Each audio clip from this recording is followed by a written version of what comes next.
কি ঘটেছিল?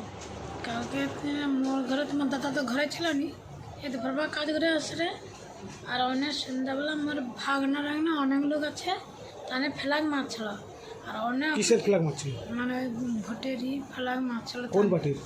বিজেপির পার্টি আচ্ছা মারছিল।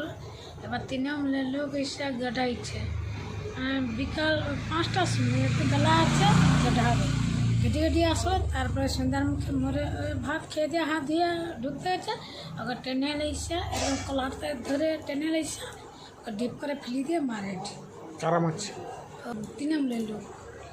চেনেন তাদেরকে? হ্যাঁ, কারা? ওই ভোলা গেঠিয়া, পোকা গেঠিয়া, পাচা গেঠিয়া আর এ আছে মাঝি পাড়ে।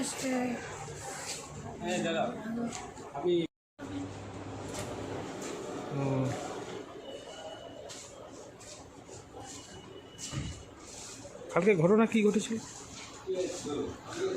কালকে আমাদের বাগচা গ্রাম পঞ্চায়েতের খিদিরপুর গ্রামে গোলাপাতা, যেখানে আমাদের এই সবং এবং ভগবানপুর এবং যে ময়না যোগস্থল একটা কাঠের ব্রিজ আছে, এই স্থানে আমাদের একজন দলীয় কর্মী মধু রানার বাড়িতে কালকে তৃণমূলের দুষ্কৃতীরা ভগবানপুর থেকে বিভিন্ন অস্ত্রশস্ত্র ঢোকাচ্ছিল।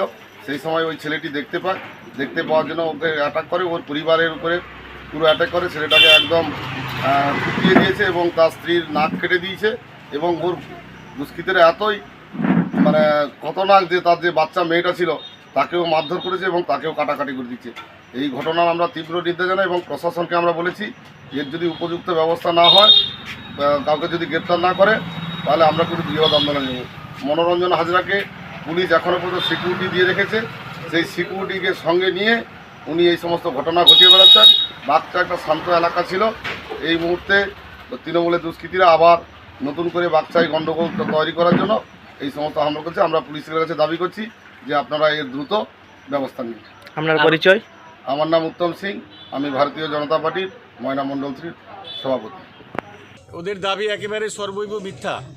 কারণ বাচ্চাতে ওই গোড়ামাল বলুন, খিদিরপুর বলুন, মাধবচক বলুন, এইসব এলাকাতে আমাদের তৃণমূল কংগ্রেসের প্রায় অধিকাংশ কর্মী সমর্থক ঘর ছাড়া।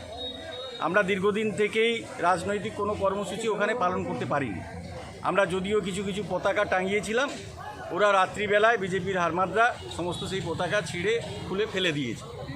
তাই এই অবস্থায় আমি যতটুকু শুনেছি বিভিন্ন সূত্র মারফত, যে ওদের গোষ্ঠীদ্বন্দ্ব থেকেই বিজেপির নিজস্ব গোষ্ঠীদ্বন্দ্ব, তাদেরও নব্য পুরাতন দুটো গোষ্ঠী আছে, সেই গোষ্ঠীর লড়াইয়ে তো গতকাল খিদিরপুরে 233 নম্বর বুথে একজন বিজেপি সমর্থক আমি শুনেছি যে তিনি ভীষণভাবে উন্ডেড হয়েছেন, একদল চড়াও হয়েছে অস্ত্রশস্ত্র নিয়ে তার উপরে।